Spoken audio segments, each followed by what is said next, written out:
Hi there, my name is Ryan. I'm here from the Neville Public Museum, and I'm gonna be looking forward to talking to you a little bit about the museum today.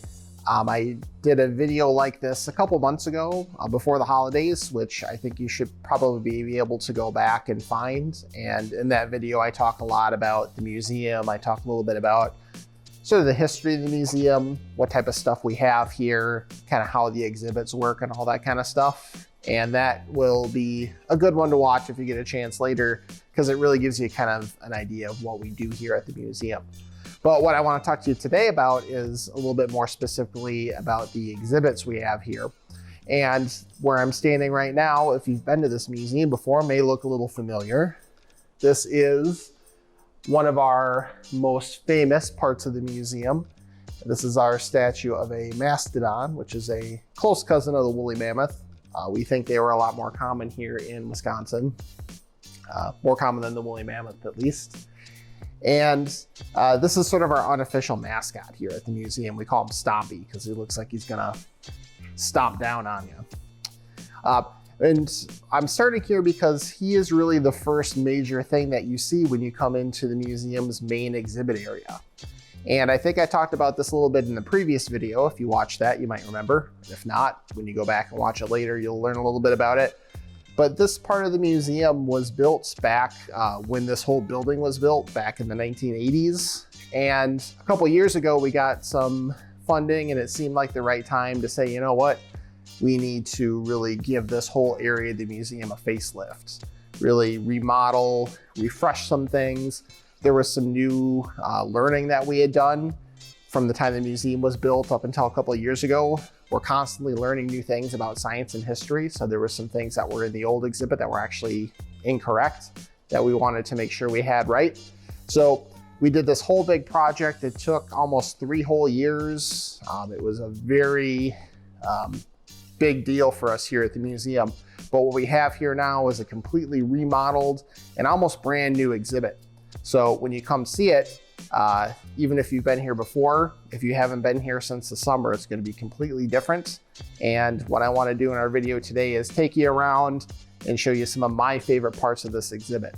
Now, remember, I don't have enough time to show you the whole thing. It would take hours to go around and, take a video of every single thing we have and tell you some stories about them. As much fun as that sounds, I know you probably don't have hours to sit and watch this video. But what I am going to do is show you maybe my top 5 favorite things, and then hopefully you'll get a chance to come see it yourself. And if you go on the museum's website, you can find our hours. We are open. You can pre-purchase tickets. Because of COVID right now, we're sort of limiting the number of people that can be in the building. So we always recommend, if your family wants to come at a certain day and time, to buy your tickets ahead of time, so that way you're guaranteed. But if you forget, no big deal. Chances are you'll be able to come most of the time. Just come on in. You can purchase your tickets right at the door as well. And the other thing I'll mention too, a great time to come is the first Wednesday of each month. From 9 a.m. in the morning up until 8 p.m. at night is our free day for Brown County residents. So you just have to bring, an ID or a piece of mail or something that has your address. And if you're a Brown County resident, you can come on in, your whole family, for free and check this out. So hopefully through this video, I'll show you some things that I think are really cool. So that way when you come, you can see them in person, and there's a lot more to discover too. So this is only a small part of what we have here at the museum. So let's check it out. Okay, well, great. Now let's check out our first item here, maybe if we're doing a countdown, number 5. And this is a fairly recent addition to the museum. Most of the things, or a lot of the things that we have here at the museum, have been here for a number of years. The museum is over 100 years old, and we've been collecting things for a long, long time. So most of the things have been here for long before I got here. I've worked at the museum for almost 6 years now, but this is something that came to the museum during the time that I've worked here, so in the last few years. And as you can see here, this is it's a huge, huge thing, but it looks pretty familiar. We should be able to see that it is a bone. And we think it is a bone from an animal like we just saw from a woolly mammoth. Now, we've got a couple different bones on display from woolly mammoths. They're a little unique in that they didn't necessarily come from this area. They were found and brought back to this area from Alaska. So people who may have grown up or lived in Green Bay went up to Alaska to work, and during the course of their work came upon these things and brought them home. So this is one of the things that you can see. And we think that this is the femur bone of the mammoth. So if you think about where your hip and your knee are, the big bone that connects those, it's the biggest bone in your body. I believe it's the biggest bone in the mastodon's body as well. That big leg bone is called the femur. So this is something that we think is pretty cool. It was not on display before. Like I said, it's a relative newcomer to the museum. It wasn't in display before we remodeled, but it was so cool. We said, you know what, this is one of those things that we have to get out. And that's one of the big reasons we did the remodel project, is so that way we would be able to bring out some of those things that weren't on display that were really cool. So here is number 5 of Ryan's top 5 cool things to see at the museum. All right, so number 4 in the countdown of the things that Ryan thinks are the coolest here in the museum is actually hidden inside of one of these drawers. Now, we've got this huge section of the new exhibit that we call exposed collections. And really what that means is if you were to come to the museum and you were to, take the elevator up, we have exhibits on the first floor and the second floor, but up on our 3rd floor is where we store all the stuff that's not on display, okay? And if you were to go up there, what you would see is something that looks a lot like this. Huge shelves with just all kinds of stuff on it. It looks like they're just jam-packed with things, but here at the museum, we have a very detailed process. Each thing has its own number, and we have a catalog, kind of like books at the library, where every book has its place. Every single thing we have in the museum has a place, and we've got our database that tells us where to find it, tells us information about it. Some items we know more about than others. Unfortunately, there are some pretty cool things we don't know a whole lot about, but everything we have is put in one place. And if you were to come up to that storage area, this is the type of stuff that you would see. So when we built this new exhibit, we thought, wouldn't it be cool if we can kind of show people who may not get a chance to go up to that storage area, kind of what it's like to be there and to sort of mimic that feeling. So if you come to the museum, you're going to see this huge section, and it runs the whole wall of the exhibit. This is only a small part, and it's going to look like a lot of random things, and it kind of is, but what's cool about it is it shows just the huge variety of things we have. Things like china, books, shoes. I'm looking down the line here. These are baskets, radios, telephones, computers, all types of stuff. Anything you can think of, we probably have at least one of those things in the museum. And if we have a lot of them, you'll see them here on display. Now, the other cool thing about this section is you might be able to see here, it says, please open. And there are little drawers here that have all kinds of stuff in them as well. Things that are smaller. This one I'm looking at happens to be invitations. So all kinds of invitations to different parties, to different things that were going on around Green Bay and elsewhere. And within these drawers, there are things from all over the world too. There's a drawer about things or showing artifacts from the Arctic region. There's a drawer with stuff from ancient Egypt. There's a drawer with some presidential stuff. Signed by George Washington. We have a real letter that he wrote and eventually made its way here to Green Bay, so it's got his real signature on it. So a lot of really cool things in these drawers, and that's just a start, right? I won't even tell you everything in. There are 1, 2, 3, 4, 5, 6, 7. There are over 20 of these different drawers, plus all the stuff in the windows. So what I would like is, hopefully you'll get a chance to come in and be able to explore them on your own and just see what kind of treasures you might be able to find. So that is a really cool part of the museum. So that's my number 4 area. All right, number 3 is this thing right here, which a lot of people you may have seen before. This was another artifact that was in our main gallery before the big remodel project. So it's something that's been out on display for a long time. And it is pretty unique. If you look at it here, there are a lot of things that you might recognize from modern day vehicles, although it's also very different from anything that you've probably ridden in recently as well. A lot of people see this and they see, you know, the big wheels and they see kind of the open carriage and they think, oh, this must be like for a horse carriage or something like that. And it is kind of from that time period. It is something that shared the road with horses and buggies back in the day, but this is actually one of the very first motorized vehicles, or cars as we might call it, that you would have maybe seen around Green Bay. And this thing is pretty close to 100 years old. It is a brand, you know, today there's Ford and Chevy and Toyota and all that. This one is called a Holzman, which is no longer in business. There used to be a lot more smaller car companies back in the day, but the Holzman is sort of what I like to call the missing link between the horse and buggy and the car. All right, so if you just look at it, it looks a lot like a horse and buggy. It's open on top, it's got the big wheels. You know, there's no back seat just for a couple people to ride in. So if you saw two horses pulling this thing down the road, you wouldn't think it was really out of place. But this vehicle, this car, also has a couple other things that we recognize from modern day cars that maybe look a little bit different but work the same, right? You got here the headlights for night driving, very important, right? Back up inside, you can see there's that little stick instead of the steering wheel. It's like a steering stick, so it would kind of help turn the wheels. And there is also this thing here. It's like the accelerator, or instead of a foot pedal to make the car go, you had this sort of stick that you would control with your arm and a little squeezy thing on there to kind of help lock it into place. And attached to that, probably the least important part of a car, but still the coolest, is the horn. So if you were to take a look at the underside of this car, which is probably a little hard to see in the video, but we'll see what we can do.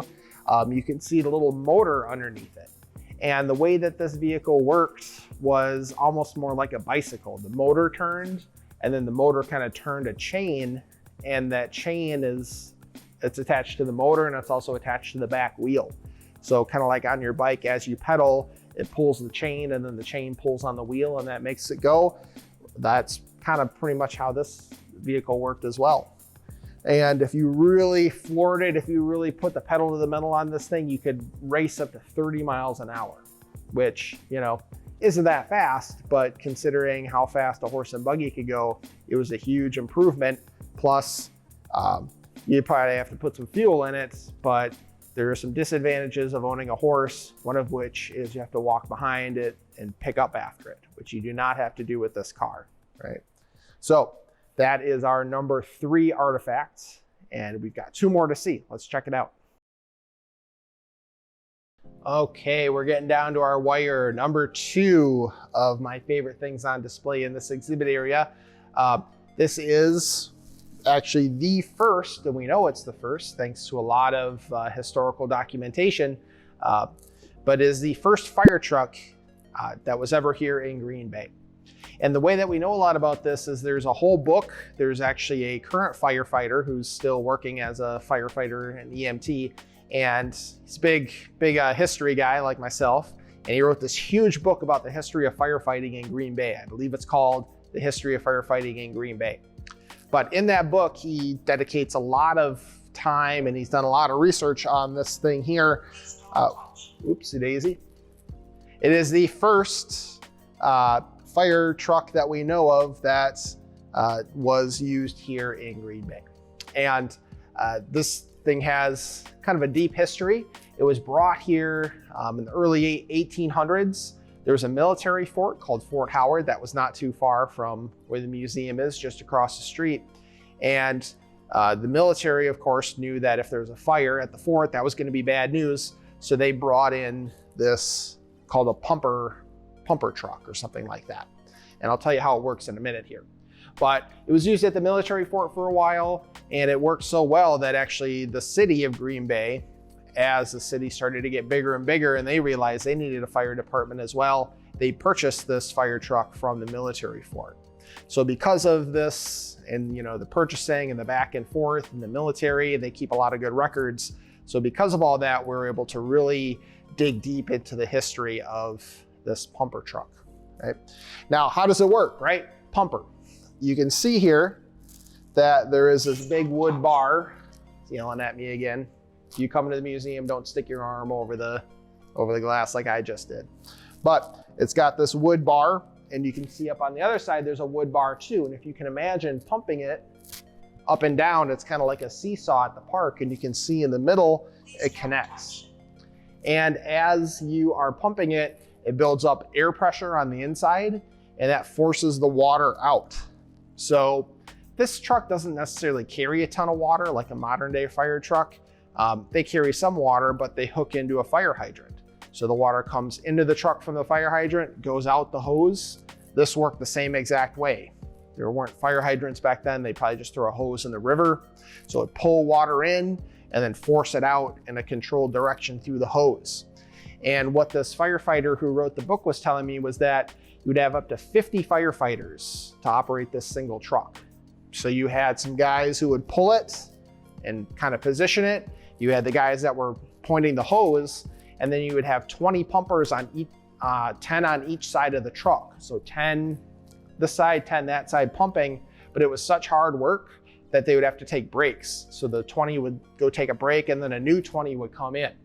So you'd have 50 people just to operate this one truck, but it works so much better than just trying to go down to the river and get a bucket of water and throw it on the fire, that it was worth it. So this thing definitely was a huge part of our early history, helped put out a lot of fires, and it's really cool that we have it here in the museum. Not only that we know so much about it, but that it was such an important thing. And now we've got it out for people to come and see. And this is one of my personal favorites here in the exhibit. So that's my number 2 cool thing. We're gonna see one more thing that is one of the things that I think are kind of the highlights of this exhibit. And then hopefully you'll get a chance to come see it too. So let's go. All right, so our last thing is actually one of the smallest things on display here. And I saved it for number 1 because I wanna remind everybody, and you probably learned this around the holidays too, that sometimes the coolest things come in small packages, right? And this thing I happen to just think is the coolest today. And I should confess here too that my favorite thing changes almost daily. So just because it's my favorite today doesn't mean it's going to be my favorite tomorrow. But this is something that today I think is particularly cool. I've been doing a little bit of research on it, and I'm excited to tell you the story.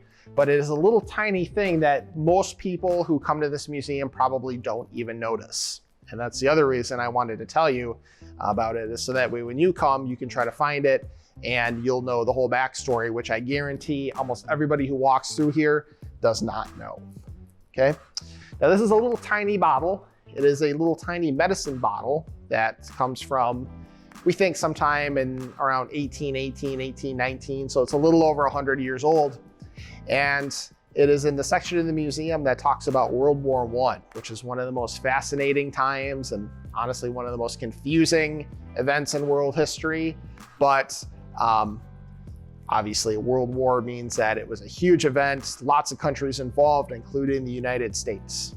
And another thing that happened during, kind of right at the tail end of World War I that a lot of people don't know about, or at least they didn't up until recently, I should say, is that there was another huge event. Not only was the war going on, but there was a disease that was coming and spreading throughout the whole world called the Spanish flu. And of course, nowadays, when we're living with COVID, people have started learning a little bit more about the Spanish flu.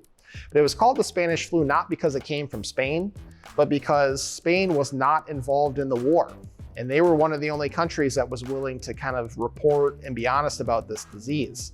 Other countries like France and England and Germany and even America, they didn't really want the press and the newspapers and the news to be talking about the flu, because they said, well, if people know about the Spanish flu, we have the war going on, it's gonna make people really demoralized, really sad, it might hurt the war effort. In fact, of all the Americans that died in the war, about half of them actually didn't die from injuries on the battlefield, they died from disease, and quite a few of them Most of them, in fact, the disease they died from was this flu. So it was this huge deal, this huge problem, but a lot of countries didn't really want to talk about it because they were so focused on trying to win the war. But Spain, because they weren't involved in the war, was one of the few countries that was willing to talk about it, so it kind of got the nickname of the Spanish flu. Now, the Spanish flu was unfortunately even more deadly than COVID.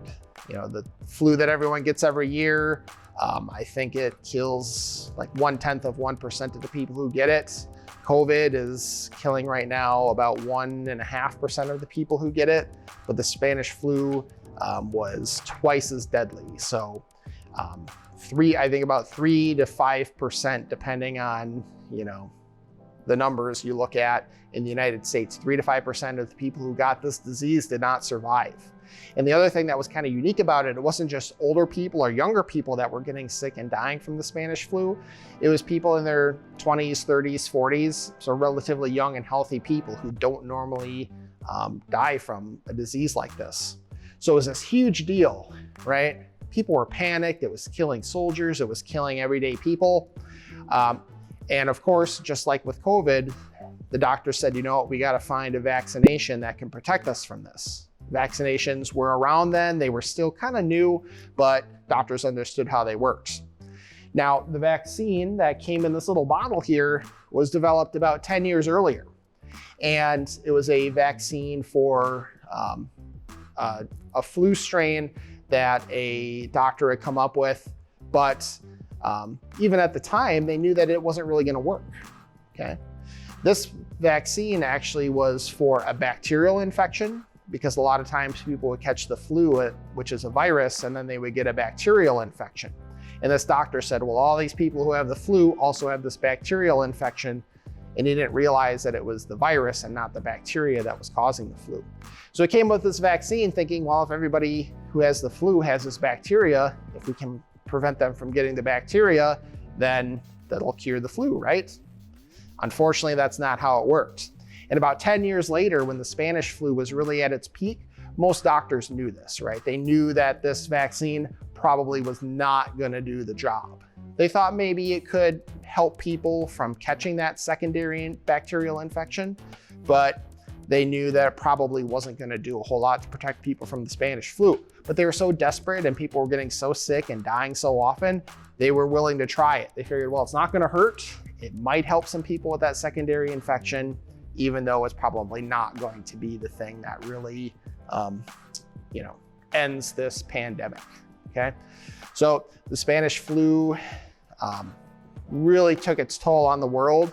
About 1/3 of the people, so 1 out of every 3 people in the entire world at that time caught this disease. And in the United States, like I said, maybe 3 to 5% of the people who caught it would die. But in other countries, it was much, much, much higher. So very deadly disease that ravaged the world. But because it was kind of happening with World War I, and because, a lot of countries didn't really want their reporters to talk about it, even at the time, people knew about it and they were wearing masks and they were doing quarantines very similar like we're doing today. But very quickly after the war, people kind of forgot about it. And it didn't really, get a whole lot of attention from historians up until recently. And with COVID and everything, people have really dug into this and tried to figure out what lessons can we learn from that time that we can apply to today. And that's the thing about history that I think is so interesting is, things happen and they can be huge things and people know about them. It's not like no one knew about the Spanish flu, but it just wasn't something that got talked about a ton, right? World War I got a lot more attention. The Great Depression a few years later got a lot of attention, but this kind of pandemic that happened, historians knew about, but now as it's happening again, we're sort of digging into it and really realizing that it was a lot more complicated and a lot of a bigger thing than we really thought it was, even a few years ago before we started giving it more attention. So that is for today, because of the fact of what's going on in our world and because it kind of relates to modern times, is for today at least my #1 favorite thing in this exhibit. So when you come see it, it's very easy to miss. It's very tiny. You can't even read it from where I'm standing, but hopefully you'll be able to come and see it and check it out. And if you come with some people who haven't seen this video, you can tell them all about it, and then they'll think that you're the expert. So I hope you've enjoyed this very brief and very quick preview of our exhibit area. Like I said, it's pretty new, just in the last 6 months or so, open to the public and for you to come and see. A lot of new things in here, like I said, that weren't really on display before, that now have a chance to come out and for people to come out and see. And the other cool thing about this exhibit is that, unlike the previous version where everything kind of just stayed the same, this one is due to change a lot more. So even if you come see it, you know, this month or this year, if you come back in 6 months or a year, there's going to be at least a few different things in here that will change. So it won't be so set in stone, and there'll always be something new to see. In addition to this exhibit area, we also have 3 other exhibits that are constantly changing. We have a really cool science exhibit that's going to be opening up in April this year. If you come very shortly after this video, we still have our cool exhibit called Guns and Gowns, which is all about historic fashion and firearms. And we have some really great art as well. Right now we have some artwork that's all made by the Oneida, so contemporary, so modern day artists, as well as historic art from people who are part of the Oneida Nation right here in Green Bay, and some of the things that they've made, sort of traditional artwork. And then we're also right now in the process putting up a new exhibit of other regional artists called the Green Bay Art Colony, which is all female artists. It's sort of this club that's been going for well over 100 years. And their club is actually the group that sort of started the museum way back in the day in 1915. In that other video I made, I kind of talked about the history of it, but you can come and see their exhibit this kind of winter and spring as well. So I would encourage you, again, go on the museum's website. It'll tell you all the exhibits we have going on. It'll tell you all the information about how to purchase tickets and about when our free night is and all that kind of good stuff. And you can come check it out for yourself. So thank you very much again. And I will look forward to answering some more of those questions in the chat area there. And hopefully you'll be able to come see the museum and enjoy it. And we'll look forward to seeing you there. Thanks.